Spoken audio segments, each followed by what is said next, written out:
नमस्कार, मी तेजस्विनी रेडेकर. बी न्यूजच्या ग्रामीण वार्तापत्रामध्ये आपलं स्वागत. पाहुयात आठवडाभरातील काही घडामोडी. राधानगरी तालुक्यातील कपिलेश्वर इथल्या कुंभारवाड्यात गेल्या काही महिन्यांपासून अपुरा आणि कमी दाबाने पाणी पुरवठा होत आहे. पुरेसे पाणी मिळत नसल्यामुळे नदीतील पाण्यावर तहान भागवावी लागत आहे. परिणामी या गावात साथीचे आजार पसरत आहेत. त्यामुळे महिलांनी ग्रामपंचायतीवर घागर मोर्चा काढला. सरपंच दालनामध्ये रिकाम्या घागरी ठेवून पेयजल योजनेत भ्रष्टाचार झाल्याचा आरोप करण्यात आला. कपिलेश्वरमधील कुंभारवाडा परिसरात गेल्या काही महिन्यांपासून कमी दाबाने पाणी पुरवठा होत आहे. एक घागर भरण्यासाठी नळासमोर अर्धा तास उभं राहावं लागतं. काही वेळातच पाणी पुरवठा बंद होतो. त्यामुळे कपिलेश्वरमधील महिला वर्गाची मोठी अडचण होतीये. पिण्याच्या पाण्यासाठी महिलांना वणवण करावी लागतीये. नदीतील पाणी डोक्यावरून आणावं लागतं. तेही पाणी गढूळ असतं. परिणामी गावात साथीचे आजार पसरत आहेत. ग्रामस्थांचं आरोग्य धोक्यात आलं असतानाही ग्रामपंचायतीनं दुर्लक्ष केलंय.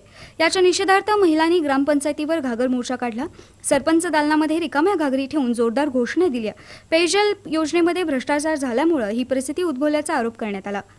नवीन पाईप घातल्यापासून आठवड्यातनं कसं तरी 2 वेळा पाणी येतंय. ते बी किती प्रत्येक घरात 1 2 3 4 1 2 3 4 घागरी तेवढंच येतंय. मग आता हे 5-7 दिवस कुठं जायचं माणसाने पाण्याला. 22चं प्यायलंय तर सर्दी ताप होतंय. कोरोना झाला म्हणून राधानगरीला नेतीला. आम्ही कुठल्या मरणाला भ्यायचं? पाण्याची सोय करायला पाहिजे का नको? पंचायतीत सगळ्या बायका आल्या माळवाडीच्या. सदस्यात नाही, सरपंच नाही, कोणी नाही. पाणी सोडणार अधिकार नाही. तर मग इथं आमचं काय चालणार आहे का? आम्ही सरळ कुठला पर्याय बघतो. दरम्यान वीज पुरवठा खंडित झाल्यामुळे आणि जल उपसा केंद्राच्या विद्युत पंपामध्ये तांत्रिक बिघाड झाल्यानं पाणी पुरवठ्यामध्ये व्यत्यय आलाय, अशी माहिती सरपंच पूनम पाटील यांनी दिली. नवीन विद्युत पंप बसवण्याचं काम सुरू असून लवकरच पाणी पुरवठा सुरळीत होईल असं त्यांनी सांगितलं.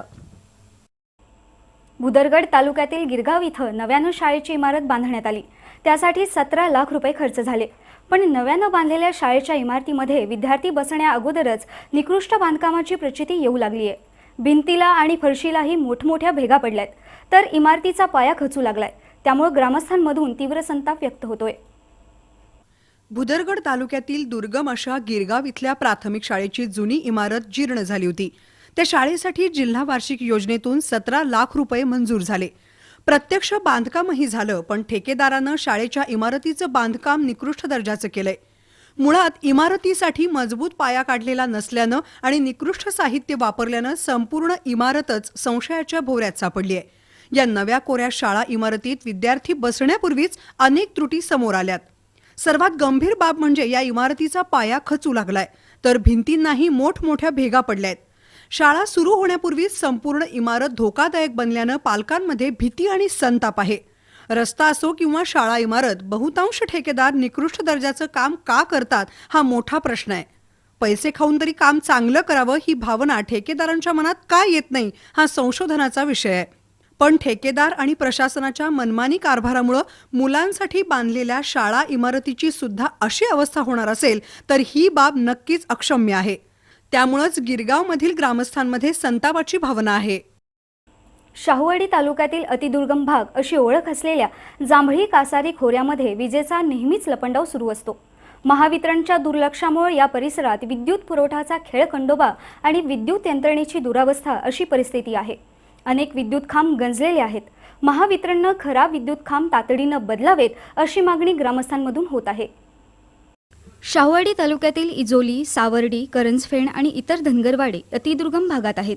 या परिसरात वीज पुरवठ्यामध्ये नेहमीच मोठ्या प्रमाणात अडचणी भेडसावतात. वीज पुरवठा खंडित होण्याची समस्या कायमचीच बनली आहे. मोबाईल नेटवर्क मिळत नाही. मूलभूत सुविधांपासून हा परिसर वंचित आहे. अनेक विद्युत खांब गंजून मोडकळीस आले आहेत. त्यामुळे एखादा खांब पडून दुर्घटना घडण्याची शक्यता नाकारता येत नाही. महावितरणनं याचा विचार करून खराब झालेले विद्युत खांब तातडीनं बदलावेत अशी मागणी सरदार कांबळे यांनी केली आहे. मात्र महावितरणच्या अधिकाऱ्यांनी या मागणीकडे दुर्लक्ष केल्यानं ग्रामस्थांमधून तीव्र नाराजी व्यक्त होतीये. डोंगरी तालुका म्हणून पन्हाळ्याची ओळख आहे. त्यामुळे या तालुक्यात पावसाळी पिकांवर भर असतो. अलीकडच्या काळात सिंचन व्यवस्था सक्षम झाल्यानं अनेक शेतकरी उन्हाळी पिकं घेऊ लागलेत.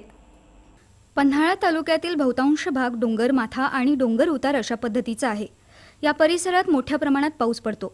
त्यामुळे पावसाळी पिकाकडेच नागरिकांचा कल असतो. शिवाय ऊस शेतीला या परिसरात प्राधान्य दिलं जातं. मात्र गेल्या काही वर्षात सिंचन व्यवस्था बळकट झाली आहे. त्यामुळे शेतकरी उन्हाळी पिकं घेऊ लागलेत. उन्हाळ्यामध्ये भात, नाचणी, भुईमूग यासारख्या पिकांबरोबरच भाजीपाल्यासाठी आंतरपिकं घेतली जात आहेत. वार्तापत्राच्या या भागामध्ये घेऊयात एक छोटीशी विश्रांती.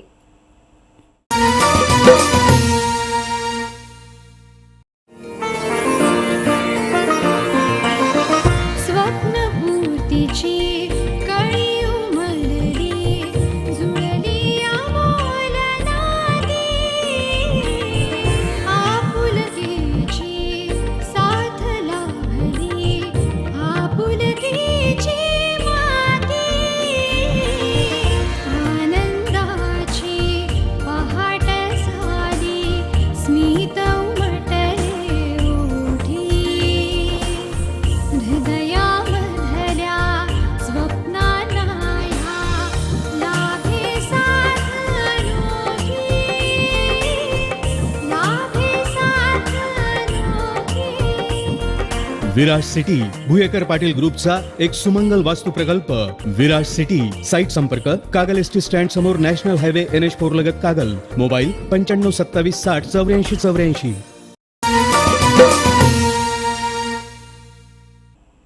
वार्तापत्राच्या या भागामध्ये आपलं स्वागत. खासदार धैर्यशील माने यांच्या प्रयत्नातून कुरुंदवाड नगर परिषदेला 25 लाख रुपयांचा निधी मिळालाय. या निधीतून निर्जंतुकीकरणाच्या औषध फवारणीसाठी अत्याधुनिक वाहन खरेदी करण्यात येणार आहे.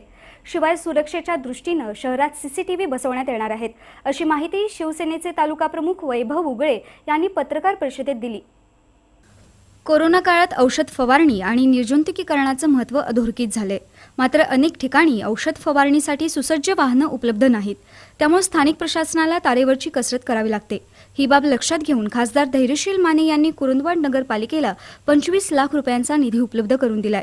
या निधीतून औषध फवारणीसाठी ट्रॅक्टर खरेदी करण्यात येणार आहेत आणि कुरुंदवाड शहरात CCTV कॅमेरे बसवण्यात येणार आहेत, अशी माहिती शिवसेनेचे तालुका प्रमुख वैभव उगळे आणि शहर प्रमुख बाबासाहेब सावगावे यांनी पत्रकार परिषदेत दिली. पत्रकार परिषदेला आप्पासाहेब भोसले, आप्पासो गावडे, राजेंद्र बेले, संतोष नरके उपस्थित होते. आधीच अडचणीत असलेला वस्त्रोद्योग गेल्या वर्षभरापासून जेमतेमच सुरू आहे. आता तर निर्यातक्षम कापडाला मागणी नसल्यानं बहुतांश यंत्रमाग बंद आहेत. परिणामी अनेक कामगार बेरोजगार झाले आहेत.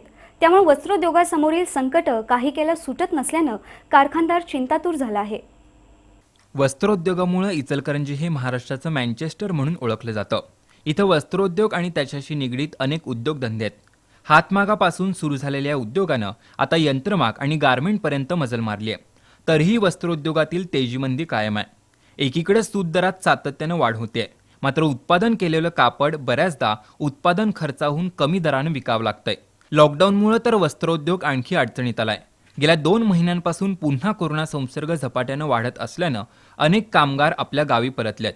गेल्या महिनाभरात सुताचे दर काहीसे कमी झाले असले तरी कापडाचे दरही कमी झाल्यानं बहुतांश कारखानदारांनी कारखाने बंद ठेवलेत. काही कारखाने तर केवळ कामगारांना रोजगार मिळावा म्हणून सुरू आहेत. मात्र नुकसान सोसून कारखाने किती दिवस सुरू ठेवायचे असा प्रश्न निर्माण झालाय.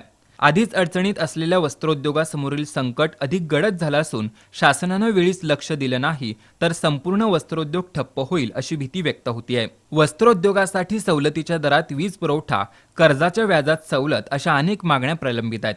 त्याबद्दल अनेक वेळा आंदोलनही झाली, मात्र शासन फारसं गांभीर्यानं घेत नाही. परिणामी वस्त्रोद्योग सुरळीत कधी होणार असा सध्या तरी अनुत्तरित प्रश्न आहे. भारतीय लष्करी सेवेतून निवृत्त झालेल्या युवराज तहसीलदार यांचा गावकऱ्यांनी सत्कार केला. 17 वर्षांच्या कारकिर्दीत देशसेवा करण्याची संधी मिळाली. गावकऱ्यांनी दिलेल्या सन्मानामुळे आपली जबाबदारी आणखी वाढली आहे. पुढील काळातही देशसेवेचं व्रत अखंडपणे जपण्यासाठी प्रयत्न करणार असल्याचं तहसीलदार यांनी सांगितलं. तुरुंबे इथं ते बोलत होते.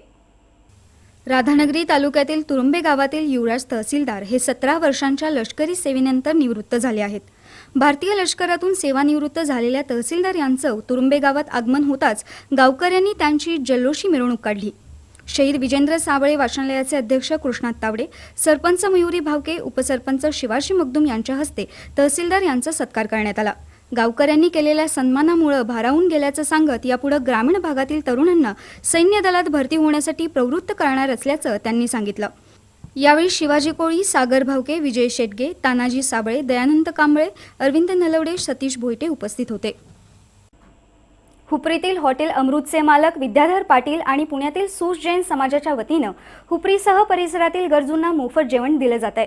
दररोज किमान 100 गरजू लोकांना घरपोच जेवण दिलं जात आहे. हातकणंगले तालुक्यातील रांगोळी इथल्या विद्याधर पाटील यांचं हुपरी इथं हॉटेल आहे. त्यांच्या अमृत हॉटेलमधून गरीब, गरजू आणि निराधार व्यक्तींना लॉकडाऊन काळात मोफत जेवण देण्याचा उपक्रम हाती घेतलाय. पुण्यातील सूस जैन समाजानं पाटील यांच्या या प्रयत्नाला बळ दिलंय. हुपरीसह पट्टणकोडोली, रेंदाळ, रांगोळी, येळगुड, तळंदगे परिसरातील सुमारे 100 गरीब, निराधार आणि फिरस्त्यांना एक वेळचं जेवण मोफत घरपोच दिलं जाते. या उपक्रमासाठी हुपरी नगर परिषदेच्या कर्मचाऱ्यांचं त्यांना सहकार्य मिळत आहे. आणखीन काही बातम्यांसह भेटूयात वार्तापत्राच्या अखेरच्या भागात थोड्याच वेळात.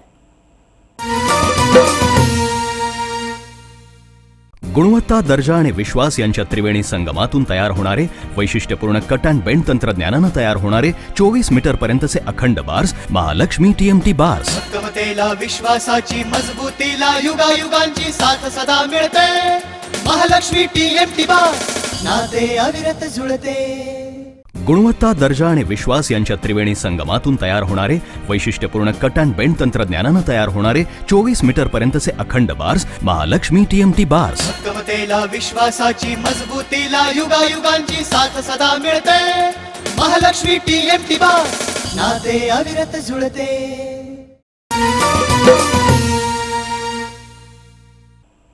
वार्तापत्राच्या अखेरच्या भागात आपलं स्वागत. कोरोना काळात जागरूक ग्रामपंचायत म्हणून शाहूवाडी तालुक्यातील नांदगाव ग्रामपंचायतीची ओळख निर्माण झाली आहे. या ग्रामपंचायतीला राज्यस्तरीय 4 पुरस्कार मिळाले आहेत. या माध्यमातून ग्रामपंचायतीला 25 लाख रुपये बक्षीस स्वरूपात मिळालेत. शाहूवाडी तालुक्यातील नांदगाव ग्रामपंचायतीनं सर्वसामान्य जनतेपर्यंत विकास गंगा पोहोचवण्याचं काम केलंय. यशवंत पंचायतराज, स्मार्ट गाव, निर्मल ग्राम आणि संत गाडगेबाबा स्वच्छता अभियान अंतर्गत 4 पुरस्कार मिळवले आहेत. या पुरस्काराच्या माध्यमातून सुमारे 25 लाख रुपये बक्षीस स्वरूपात मिळाले आहेत. कोरोनाच्या पहिल्याच लाटेचा शिरकाव गावामध्ये होऊ दिला नाही. ग्राम दक्षता समिती आणि सर्व गावकऱ्यांनी ग्रामपंचायतीच्या नेतृत्वाखाली विशेष मोहीम राबवली. अनोळखी किंवा परगावच्या व्यक्तींना कोरोना काळात गावात प्रवेशबंदी केली. नियमाच्या अंमलबजावणीसाठी सुरक्षा रक्षक नेमण्यात आले. विना मास्क फिरणाऱ्यांवर कारवाईचा बडगा उगारला. क्वारंटाईनसह सर्व शासकीय नियमांचं पालन काटेकोरपणे करण्यात आलं. कोरोनाच्या दुसऱ्या लाटेलाही या गावानं प्रवेशबंदी केली आहे. भविष्यात तिसरी लाट आली तरीही गावातील प्रत्येक व्यक्ती सुरक्षित राहील यासाठी योग्य ती खबरदारी घेण्यात आली आहे. गत वर्षी कोरोनाचा पेशंट आपल्या गावामध्ये एकही नाही आणि इथून पुढे येणार नाही याची दक्षता ग्रामपंचायत कमिटीने घेतलेली आहे. आणि जो कोण बिनामागचा फिरतो त्याला 100 रुपये दंड करण्यात आलेला आहे. करंजफेड, माळापुडे आणि नांदारी परिसरात वादळी वाऱ्यामुळे शेती आणि घरांचं मोठ्या प्रमाणात नुकसान झाले. काही घरांचे पत्रे उडून गेले आहेत. शासकीय यंत्रणेनं या नुकसानीचा पंचनामा करून भरपाई द्यावी अशी मागणी होत आहे. शाहूवाडी तालुक्यातील करंजफेड, माळापुडे आणि नांदारी परिसरात वादळी वाऱ्यासह जोरदार पाऊस पडला. वाऱ्यामुळे करंजफेड इथल्या डॉक्टर जयंत पाटील आणि कुमार घोडगे तर माळापुडेमधील सदाशिव वडिंगे यांच्या घरावरील पत्रे उडून गेले. नांदारी नांदगाव रोडवर काही झाडे उन्मळून पडली. काही ठिकाणी झाडांच्या फांद्या रस्त्यावर पडल्या, त्यामुळे वाहतूक बंद झाली होती. विद्युत पुरवठा खंडित झाला. शिवाय शेती पिकांचं मोठं नुकसान झालं. शाहूवाडी महसूल विभागानं नुकसानीचा पंचनामा तातडीनं करावा आणि नुकसानग्रस्तांना भरपाई द्यावी अशी मागणी करंजफेडचे सरपंच पृथ्वीराज खानविलकर यांनी केली आहे. लॉकडाऊनमुळे अनेक व्यवसाय ठप्प आहेत. टेम्पो ट्रॅव्हलर्स व्यवसाय बंद असल्यामुळे वाहन मालकांची आर्थिक कोंडी झाली आहे. बँकांच्या कर्जाचे हप्ते, उदरनिर्वाह आणि शासकीय कर भरण्यासाठी पैसे कुठून आणायचे असा प्रश्न भेडसावत आहे. शासनानं वाहनांचा टॅक्स आणि विमा माफ करावा अशी मागणी टेम्पो ट्रॅव्हलर मालक राजेंद्र लोंढे यांनी केली आहे. कोरोना महामारीमुळे गेल्या वर्षभरापासून वाहतूक व्यवस्था सुरळीत झालेली नाही.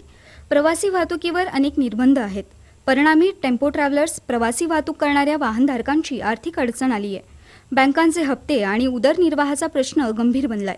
त्यातच परिवहन विभागानं रोड टॅक्स, पासिंग आणि विम्याच्या रकमेमध्ये वाढ केली आहे.